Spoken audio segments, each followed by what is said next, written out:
La fête de Christ roi est pour nous vraiment un appel à la sainteté, car nous savons que notre roi, il a été couronné d'épines, il a été bafoué, il a été méprisé par les hommes. Mais c'est justement dans ces heures sombres où les hommes au sommet de la création vont bafouer, calomnier, torturer le Créateur, que celui-ci va préparer pour nous des couronnes en disant, Père, pardonne-leur, ils ne savent pas ce qu'ils font. Et ainsi, au moment où lui est couronné d'épines, il prépare pour nous des couronnes. Et vous savez que Jésus, dans l'évangile de Saint Jean, dans, dans le chapitre 9, il dit, je vais vous préparer une place. Et lorsque je m'en serai allé, je reviendrai et je vous préparerai et je vous prendrai avec moi pour que vous soyez là où moi je suis. Et ainsi Jésus, de haut de son royaume aujourd'hui, et de haut de son royaume et tout près de nous dans l'Eucharistie, il prépare pour nous une place. Il prépare pour nous une place auprès de son cœur. Et comment est-ce que Jésus va préparer cette place? En donnant à notre cœur la vraie liberté, c'est-à-dire la repentance de nos manquements, la repentance de nos péchés, la douleur de notre indifférence et manque d'amour. Ainsi, en transformant cette douleur objective en acte d'amour, eh bien, Jésus nous fait comprendre qu'il n'y a rien de plus beau que d'être uni à lui. Tellement, pour dire, comme dit Saint Paul, de ne vivre que par lui. C'est le Christ qui vit en moi. Ainsi, nous serons rois et reines, princes et princesses, comme Dieu avait dit à Adam.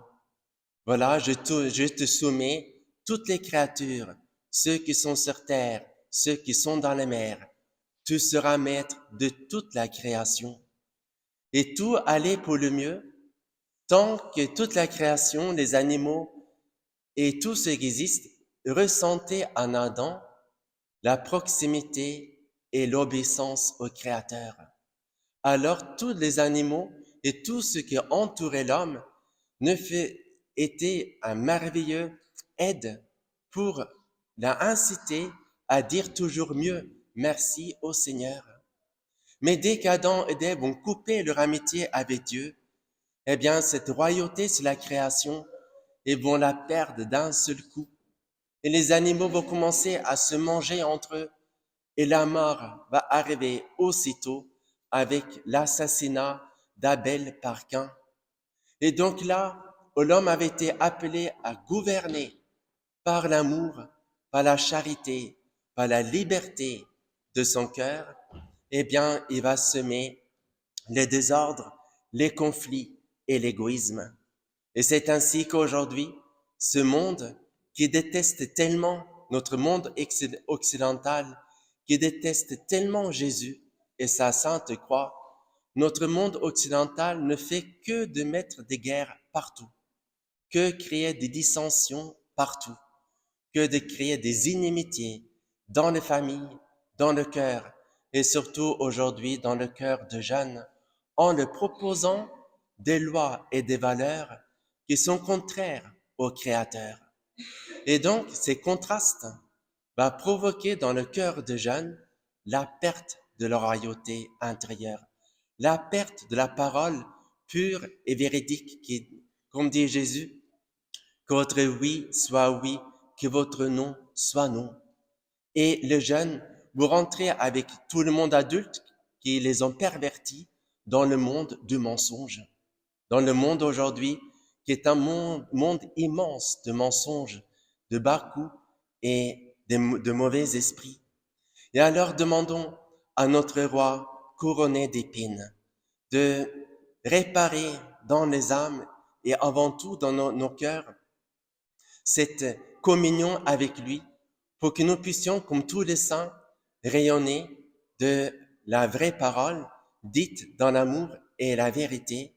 Et quand nous occupons des malades, quand nous occupons des étrangers, quand nous donnons un verre à boire à quelqu'un qui a soif, notre désir soit pas seulement de profiter de cette personne, mais surtout de lui passer le message de l'Évangile, la bonne nouvelle.